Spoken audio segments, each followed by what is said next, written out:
Welcome back to Reading Through the Bible in a Year. And I say welcome back, to those of you who have been with me since the first of the year. However, you can start at any point on any day of the year and just continue to follow along every day until this day next year, and you will have gone through the Bible in a year. So you can hook up at any point. Today is April the 28th. We've got 2 more days after today, and we will be moving into May. We are well on our way. When we get to June, the end of June, it'll be, oh my goodness, we'll be the middle of the month. Or the middle of the year, And so we are well on our way. Today, April the 28th, we're reading Psalms 119. And I might add, Psalms 119 is the longest chapter in the Bible. So we're going to do that today. 1 Samuel chapters 3 and 4, and then Proverbs 28. Then we have one article, Here I Am, Unleash Your Children to Greatness. It's an amazing article. I don't know if you can hear the lawnmower outside, but hopefully I'll be talking over the lawnmower. Amen. So here we are. Let's turn in our Bibles to the book of Psalms and chapter 119.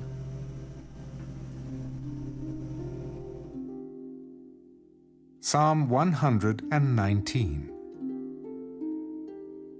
Blessed are the undefiled in the way, who walk in the law of the Lord. Blessed are those who keep his testimonies, who seek him with the whole heart. They also do no iniquity.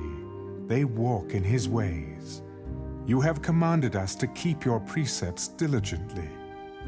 Oh, that my ways were directed to keep your statutes. Then I would not be ashamed when I look into all your commandments. I will praise you with uprightness of heart when I learn your righteous judgments. I will keep your statutes. Oh, do not forsake me utterly.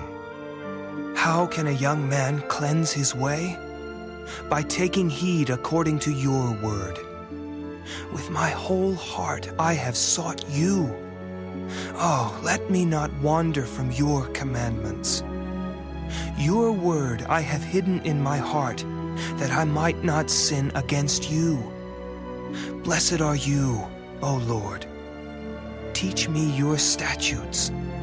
With my lips I have declared all the judgments of your mouth.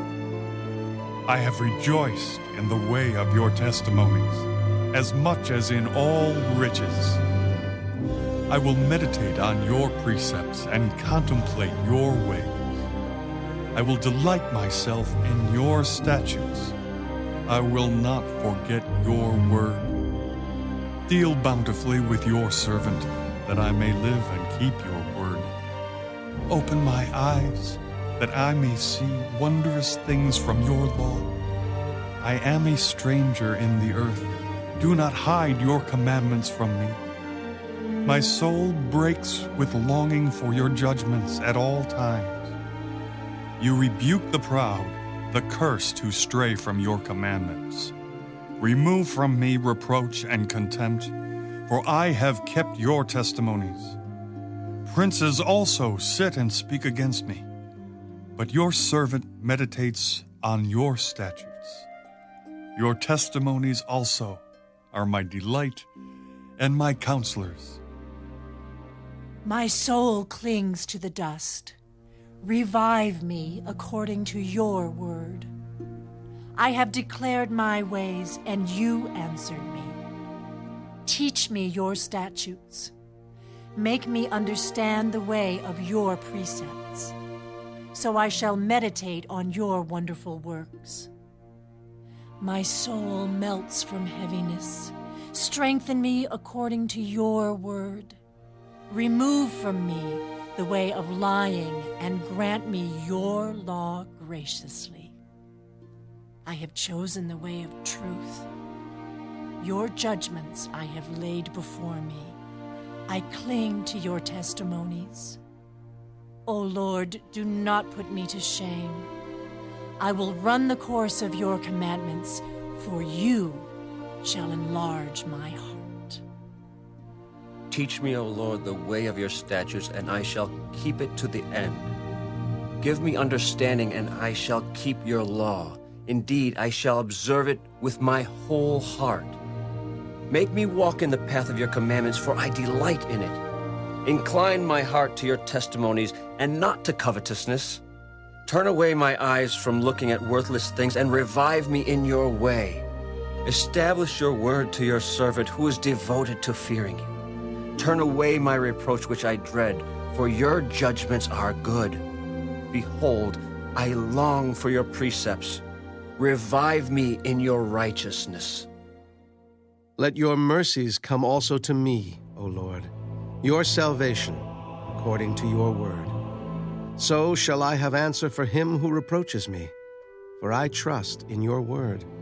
And take not the word of truth utterly out of my mouth, for I have hoped in your ordinances. So shall I keep your law continually, forever and ever. And I will walk at liberty, for I seek your precepts. I will speak of your testimonies also before kings, and will not be ashamed. And I will delight myself in your commandments, which I love. My hands also I will lift up to your commandments, which I love, and I will meditate on your statutes. Remember the word to your servant, upon which you have caused me to hope. This is my comfort in my affliction, for your word has given me life. The proud have me in great derision, yet I do not turn aside from your law. I remembered your judgments of old, O Lord, and have comforted myself.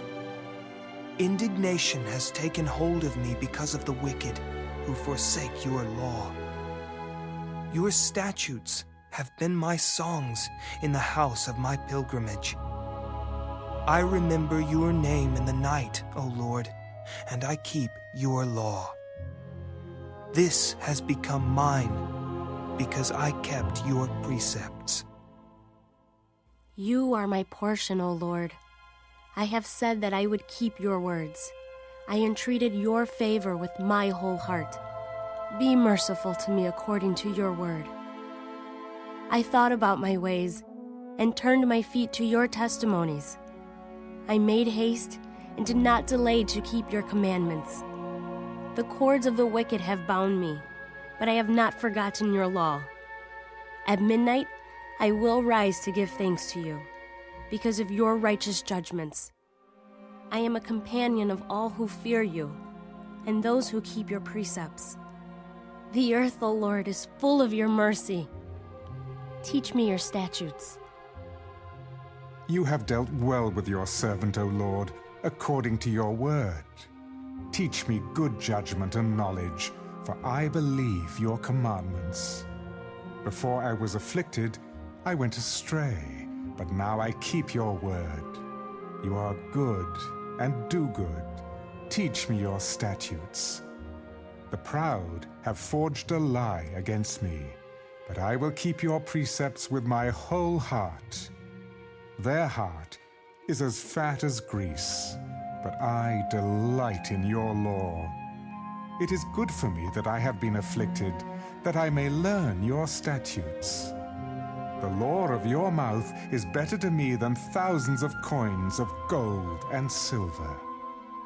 Your hands have made me and fashioned me. Give me understanding that I may learn your commandments. Those who fear you will be glad when they see me, because I have hoped in your word. I know, O Lord, that your judgments are right, and that in faithfulness you have afflicted me. Let, I pray, your merciful kindness be for my comfort, according to your word, to your servant. Let your tender mercies come to me, that I may live, for your law is my delight. Let the proud be ashamed, for they treated me wrongfully with falsehood. But I will meditate on your precepts. Let those who fear you turn to me, those who know your testimonies. Let my heart be blameless regarding your statutes, that I may not be ashamed. My soul faints for your salvation, but I hope in your word. My eyes fail from searching your word, saying, when will you comfort me? For I have become like a wineskin in smoke, yet I do not forget your statutes. How many are the days of your servant? When will you execute judgment on those who persecute me? The proud have dug pits for me, which is not according to your law. All your commandments are faithful. They persecute me wrongfully. Help me. They almost made an end of me on earth, but I did not forsake your precepts. Revive me according to your loving kindness, so that I may keep the testimony of your mouth. Forever, O Lord, your word is settled in heaven. Your faithfulness endures to all generations. You establish the earth, and it abides.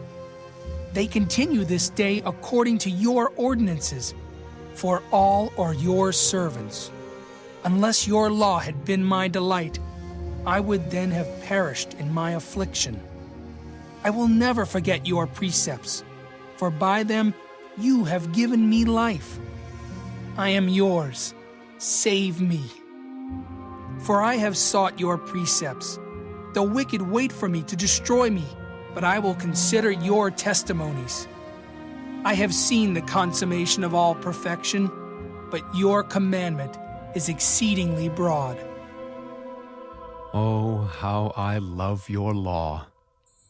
It is my meditation all the day. You, through your commandments, make me wiser than my enemies, for they are ever with me. I have more understanding than all my teachers, for your testimonies are my meditation. I understand more than the ancients, because I keep your precepts. I have restrained my feet from every evil way, that I may keep your word.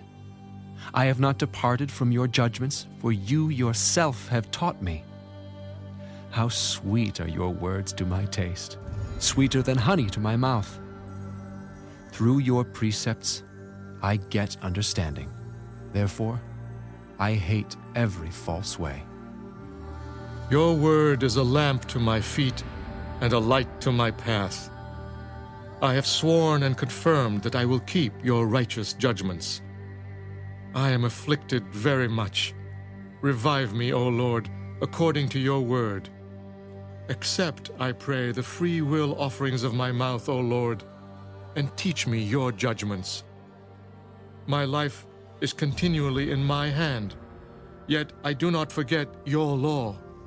The wicked have laid a snare for me, yet I have not strayed from your precepts. Your testimonies I have taken as a heritage forever, for they are the rejoicing of my heart. I have inclined my heart to perform your statutes forever, to the very end. I hate the double-minded, but I love your law. You are my hiding place and my shield. I hope in your word. Depart from me, you evildoers, for I will keep the commandments of my God. Uphold me according to your word, that I may live, and do not let me be ashamed of my hope. Hold me up, and I shall be safe, and I shall observe your statutes continually. You reject all those who stray from your statutes, for their deceit is falsehood. You put away all the wicked of the earth like dross. Therefore, I love your testimonies. My flesh trembles for fear of you, and I am afraid of your judgments. I have done justice and righteousness. Do not leave me to my oppressors. Be surety for your servant for good. Do not let the proud oppress me. My eyes fail from seeking your salvation and your righteous word. Deal with your servant according to your mercy, and teach me your statutes. I am your servant. Give me understanding, that I may know your testimonies. It is time for you to act, O Lord, for they have regarded your law as void. Therefore, I love your commandments more than gold, yes, than fine gold. Therefore, all your precepts concerning all things I consider to be right. I hate every false way. Your testimonies are wonderful. Therefore, my soul keeps them.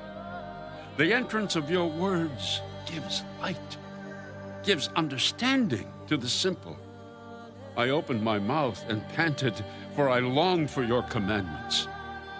Look upon me and be merciful to me, as your custom is toward those who love your name. Direct my steps by your word, and let no iniquity have dominion over me. Redeem me from the oppression of man, that I may keep your precepts. Make your face shine upon your servant, and teach me your statutes.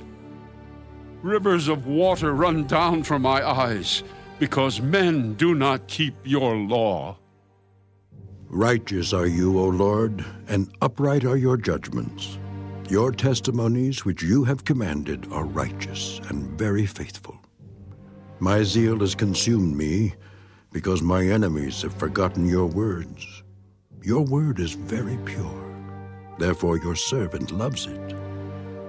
I am small and despised, yet I do not forget your precepts. Your righteousness is an everlasting righteousness, and your law is truth. Trouble and anguish have overtaken me, yet your commandments are my delights. The righteousness of your testimonies is everlasting. Give me understanding, and I shall live.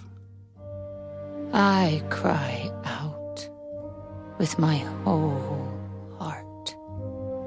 Hear me, O Lord. I will keep your statutes. I cry out to you. Save me, and I will keep your testimonies.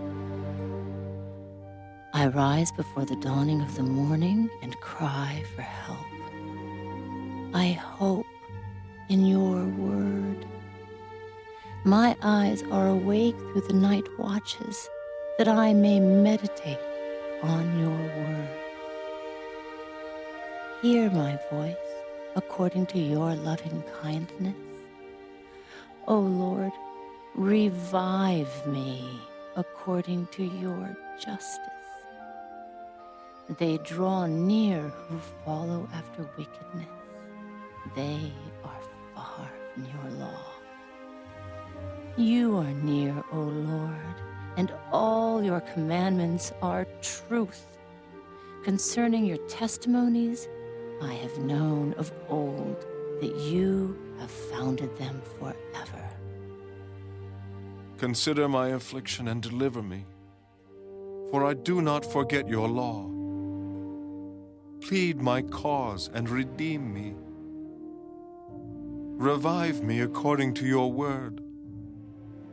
Salvation is far from the wicked, for they do not seek your statutes.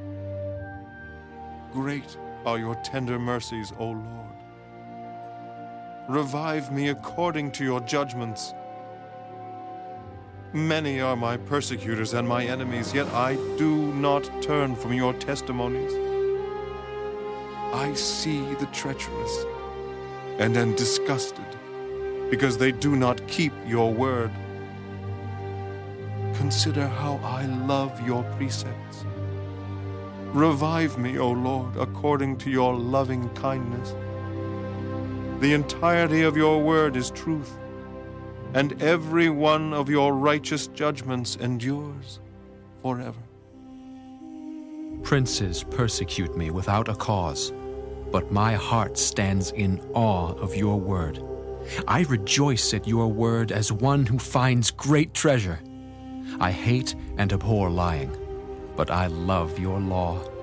7 times a day I praise you because of your righteous judgments. Great peace have those who love your law, and nothing causes them to stumble. Lord, I hope for your salvation, and I do your commandments. My soul keeps your testimonies, and I love them exceedingly. I keep your precepts and your testimonies, for all my ways are before you. Let my cry come before you, O Lord. Give me understanding according to your word. Let my supplication come before you. Deliver me according to your word.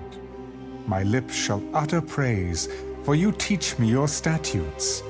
My tongue shall speak of your word, for all your commandments are righteousness. Let your hand become my help, for I have chosen your precepts. I long for your salvation, O Lord, and your law is my delight. Let my soul live, and it shall praise you. And let your judgments help me. I have gone astray like a lost sheep. Seek your servant, for I do not forget your commandments. Amen. The longest chapter in the Bible, Psalms 119. Isn't that a wonderful chapter? Let's move on now. We're going to turn to 1 Samuel. And today we will be reading chapters 3 and 4. Here is 1 Samuel chapter 3. Now the boy Samuel ministered to the Lord before Eli. And the word of the Lord was rare in those days. There was no widespread revelation. And it came to pass at that time, while Eli was lying down in his place, and when his eyes had begun to grow so dim that he could not see, and before the lamp of God went out in the tabernacle of the Lord where the ark of God was, and while Samuel was lying down, that the Lord called Samuel. And he answered, Here I am. So he ran to Eli. Here I am, for you called me. I did not call. Lie down again. And he went and lay down. Then the Lord called yet again, Samuel. So Samuel arose and went to Eli. Here I am, for you called me. I did not call, my son. Lie down again. Now Samuel did not yet know the Lord, nor was the word of the Lord yet revealed to him. And the Lord called Samuel again the 3rd time. So he arose and went to Eli. Here I am, for you did call me. Then Eli perceived that the Lord had called the boy. Go, lie down, and it shall be, if he calls you, that you must say, Speak, Lord, for your servant hears. So Samuel went and lay down in his place. Now the Lord came and stood and called as at other times, Samuel, Samuel. Speak, for your servant hears. Behold, I will do something in Israel, at which both ears of everyone who hears it will tingle. In that day I will perform against Eli all that I have spoken concerning his house, from beginning to end. For I have told him that I will judge his house forever, for the iniquity which he knows, because his sons made themselves vile, and he did not restrain them. And therefore I have sworn to the house of Eli, that the iniquity of Eli's house shall not be atoned for by sacrifice or offering forever. So Samuel lay down until morning, and opened the doors of the house of the Lord.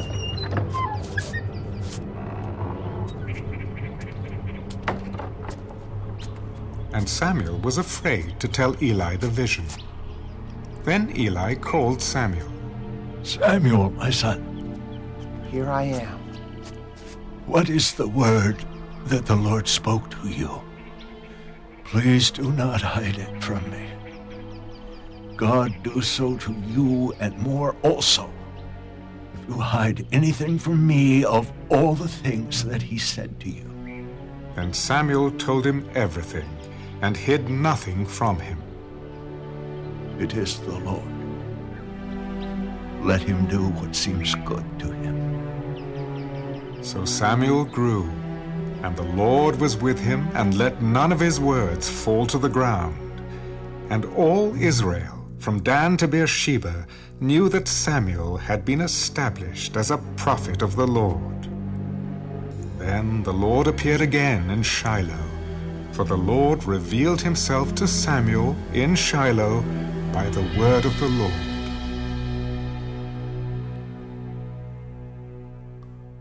And now, chapter number 4.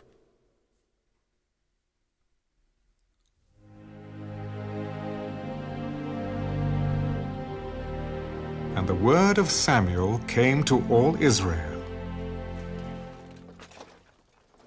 Now Israel went out to battle against the Philistines, and encamped beside Ebenezer, and the Philistines encamped in Aphek. Then the Philistines put themselves in battle array against Israel. And when they joined battle, Israel was defeated by the Philistines, who killed about 4,000 men of the army in the field. And when the people had come into the camp, the elders of Israel said, "Why has the Lord defeated us today before the Philistines? Let us bring the ark of the covenant of the Lord from Shiloh to us, that when it comes among us, it may save us from the hand of our enemies." So the people sent to Shiloh, that they might bring from there the ark of the covenant of the Lord of hosts, who dwells between the cherubim. And the two sons of Eli, Hophni and Phinehas, were there with the ark of the covenant of God. And when the ark of the covenant of the Lord came into the camp, all Israel shouted so loudly that the earth shook. Now when the Philistines heard the noise of the shout, they said, "What does the sound of this great shout in the camp of the Hebrews mean?" Then they understood that the ark of the Lord had come into the camp. So the Philistines were afraid, for they said, "God has come into the camp." Woe to us, for such a thing has never happened before. Woe to us! Who will deliver us from the hand of these mighty gods? These are the gods who struck the Egyptians with all the plagues in the wilderness. Be strong and conduct yourselves like men, you Philistines, that you do not become servants of the Hebrews, as they have been to you. Conduct yourselves like men and fight." So the Philistines fought,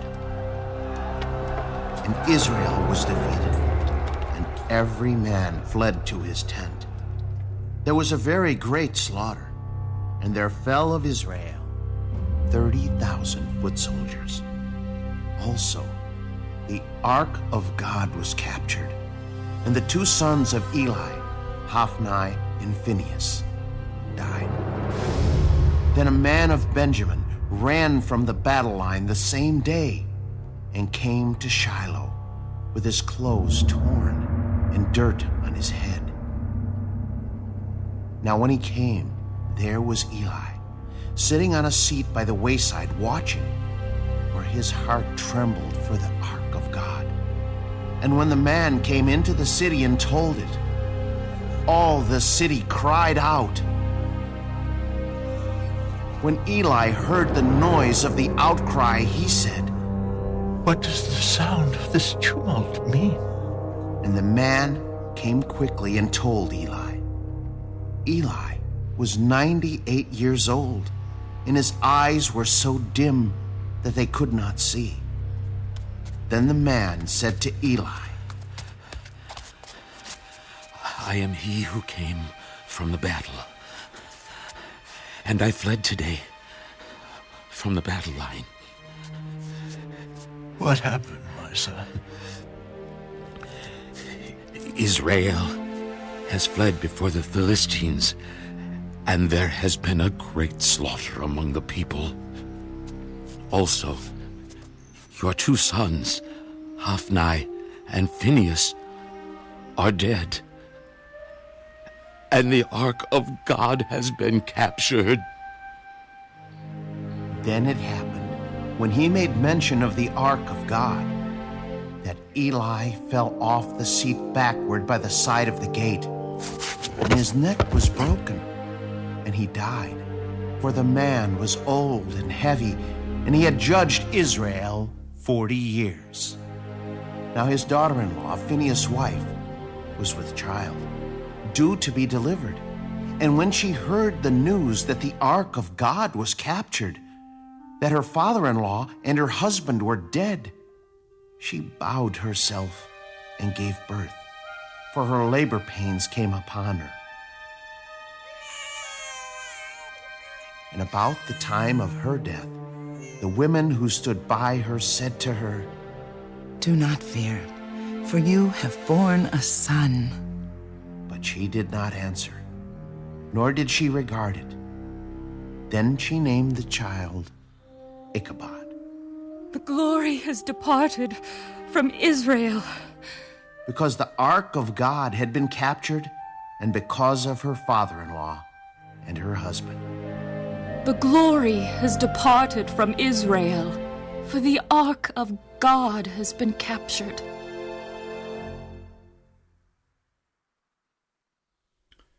Wow. 1 Samuel chapters 3 and 4, and we'll continue that story tomorrow. Now let's turn in our Bibles to the book of Proverbs. In Proverbs chapter 26. Proverbs 26. As snow in summer and rain in harvest, so honor is not fitting for a fool. Like a flitting sparrow, like a flying swallow, so a curse without cause shall not alight. A whip for the horse, a bridle for the donkey, and a rod for the fool's back. Do not answer a fool according to his folly, lest you also be like him. Answer a fool according to his folly, lest he be wise in his own eyes. He who sends a message by the hand of a fool cuts off his own feet and drinks violence. Like the legs of the lame that hang limp is a proverb in the mouth of fools. Like one who binds a stone in a sling is he who gives honor to a fool. Like a thorn that goes into the hand of a drunkard is a proverb in the mouth of fools. The great God who formed everything gives the fool his hire and the transgressor his wages. As a dog returns to his own vomit, so a fool repeats his folly. Do you see a man wise in his own eyes? There is more hope for a fool than for him. The lazy man says, there is a lion in the road. A fierce lion is in the streets. As a door turns on its hinges, so does the lazy man on his bed. The lazy man buries his hand in the bowl. It wearies him to bring it back to his mouth. The lazy man is wiser in his own eyes than 7 men who can answer sensibly. He who passes by and meddles in a quarrel not his own is like one who takes a dog by the ears. Like a madman who throws firebrands, arrows, and death is the man who deceives his neighbor and says, I was only joking. Where there is no wood, the fire goes out, and where there is no talebearer, strife ceases. As charcoal is to burning coals, and wood to fire, so is a contentious man to kindle strife. The words of a talebearer are like tasty trifles, and they go down into the inmost body. Fervent lips with a wicked heart are like earthenware covered with silver dross. He who hates disguises it with his lips, and lays up deceit within himself. When he speaks kindly, do not believe him. For there are 7 abominations in his heart.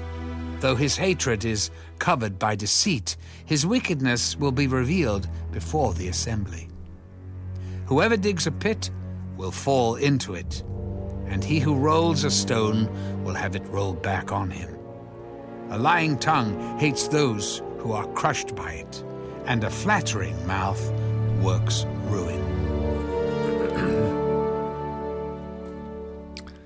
And that is the readings for today. Psalms 119, 1 Samuel 3 and 4, and Proverbs chapter 26. We have one article, Here I Am, Unleash Your Children to Greatness. And it is found back in the book of 1 Samuel. And it is 1 Samuel 3 and verse number 4, that the Lord called Samuel, and he said, Here I am. The Bible contains numerous examples of young people who accomplished much at a very young age. David was at the beginning of his teen years when he slew Goliath, and before that he had slain the lion and the bear. 1 Samuel 17. King Josiah was 8 years old when he became king. 2 Kings 22, verse 1. Samuel was just a lad when the Lord spoke to him and commissioned him for his first task of ministry. 1 Samuel 3, verses 1 through 14. Jesus was 12 when he confounded the doctors of the law in the temple in Jerusalem. Luke 2, 41 through 47. And there are many other examples. Why are these types of youth accomplishments so rare today? The answer is expectations. Modern society does not expect youth to do much of significance until they are out of college and perhaps 25 years of age. With that expectation, we train accordingly. If we really believed that youth could do something significant before they were teens, we would train to that expectation instead, which is exactly what we did in previous generations. In 1783, America's very first purely American public school textbook was penned by founding father Noah Webster.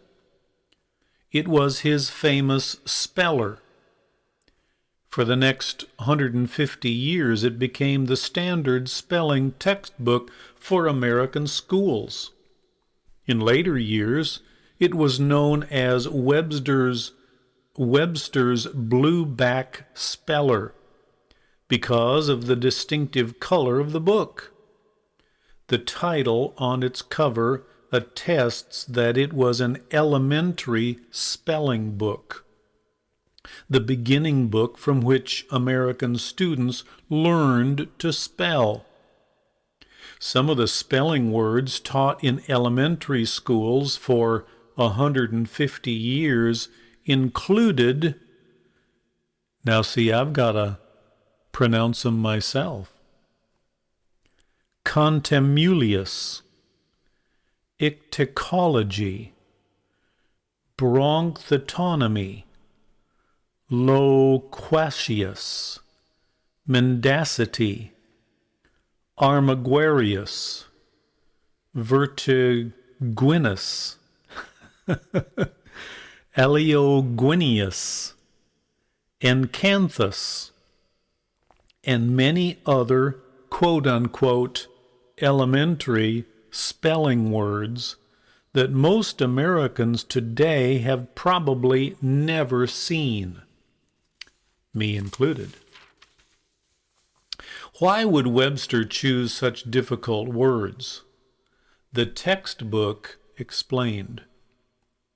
It is useful to teach children the signification of words as soon as they can comprehend them, and the minds of children may well be employed in learning to spell and pronounce words which signification is not within the reach of their capacities.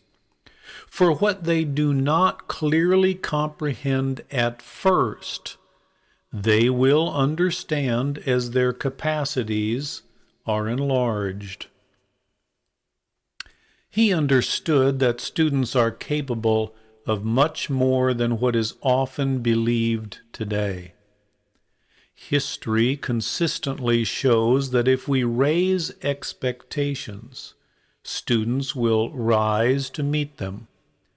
But if we lower expectations, they will also meet those. John Adams embraced the same philosophy. He spent much time separating from his family, sometimes because of his work in Congress and sometimes because he was overseas as a diplomat. During that time, Abigail assumed the full duties of running the family and raising the young children, and they corresponded regularly about both, especially the latter, for as John explained, the education of our children is never out of my mind. He reminded her, "It should be your care, therefore, and mine, to elevate the minds of our children with an ambition to excel in every capacity, faculty, and virtue.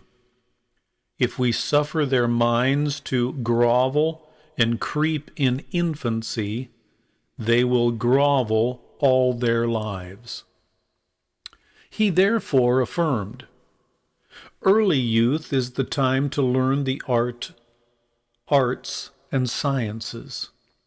The sooner, therefore, the practice begins, the more likely it will be to succeed.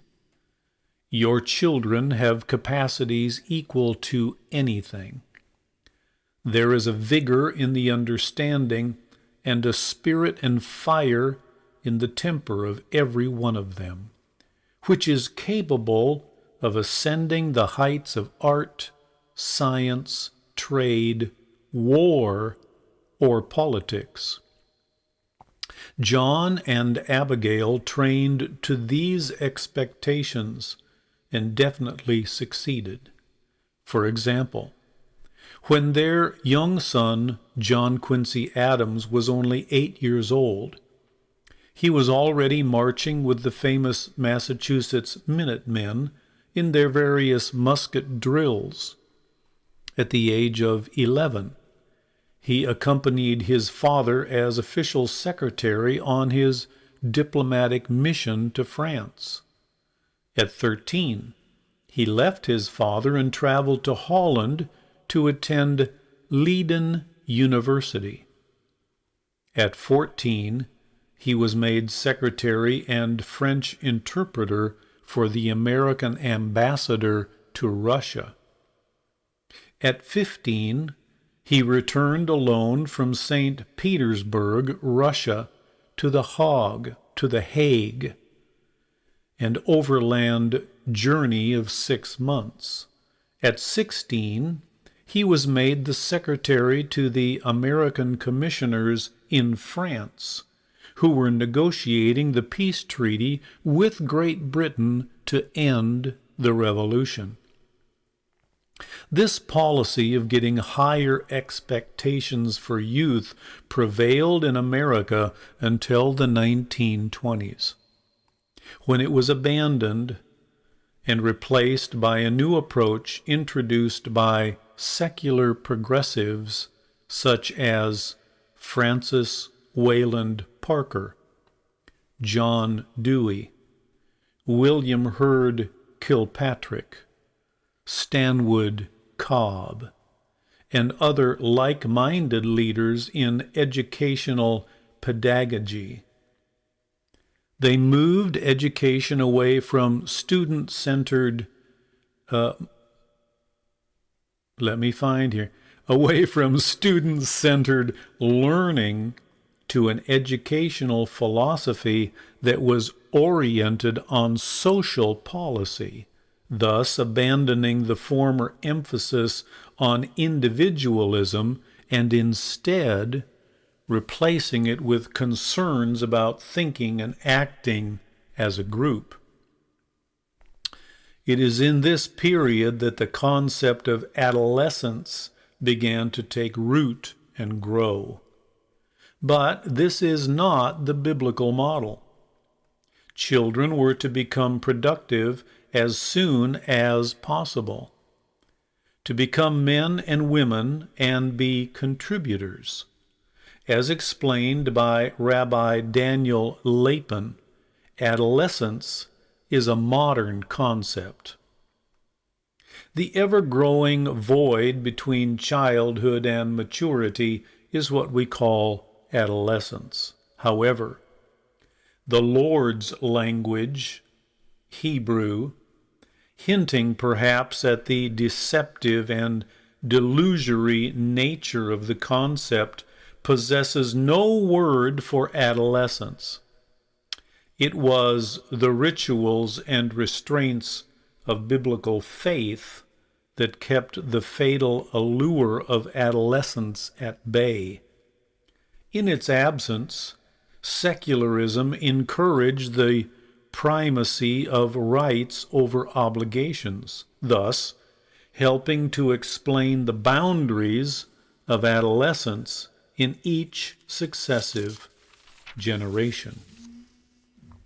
American history for its first 3 centuries is filled with examples paralleling those from the Bible, repeatedly demonstrating that the average youth was able to accomplish much more than what we expect today.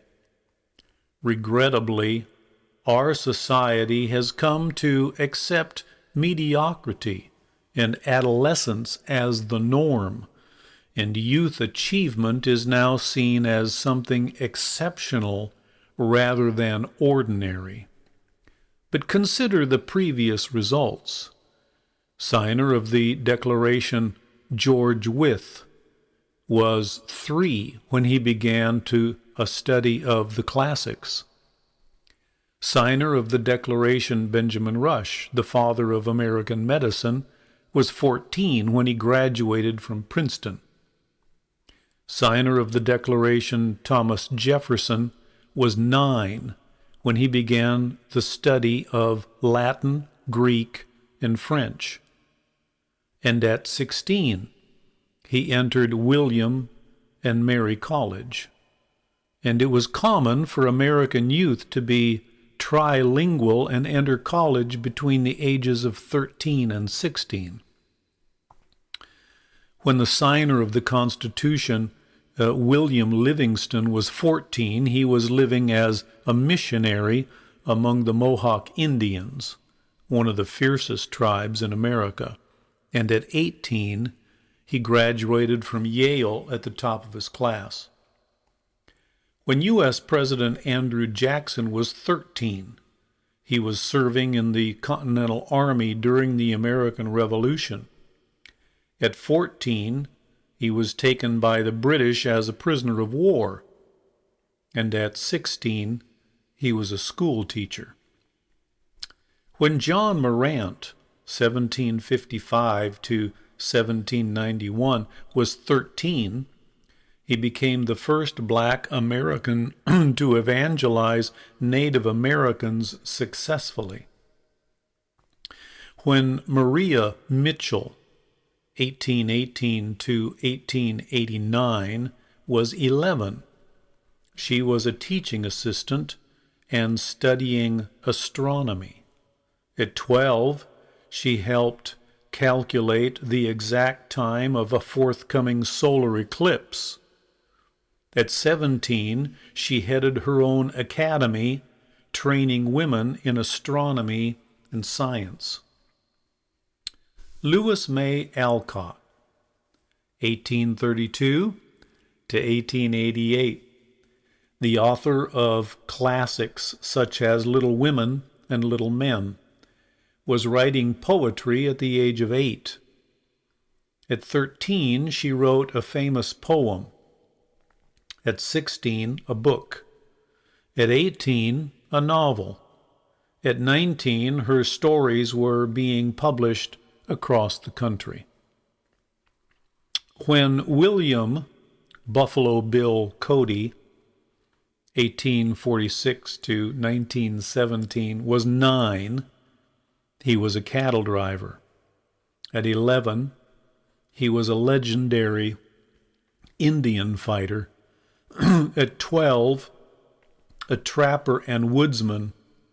At 13, a Pony Express rider. At 15, he was riding military dispatches. At 16, he was a guide and scout for the military, where he became a Medal of Honor winner. When Charlie Miller, 1850 to 1955, was 8, he was a bronco buster. At 11, he was a Pony Express rider. With each of his trips being a 10-day ride at breakneck speed, covering some 1,800 miles between St. Joseph, Missouri and San Francisco, California, fighting hardships, dangers, storms, Indians, and outlaws along the way. When John Clem, 1851 to 1937, was 12, he was a soldier in the Battle of Chicxulub in the Civil War.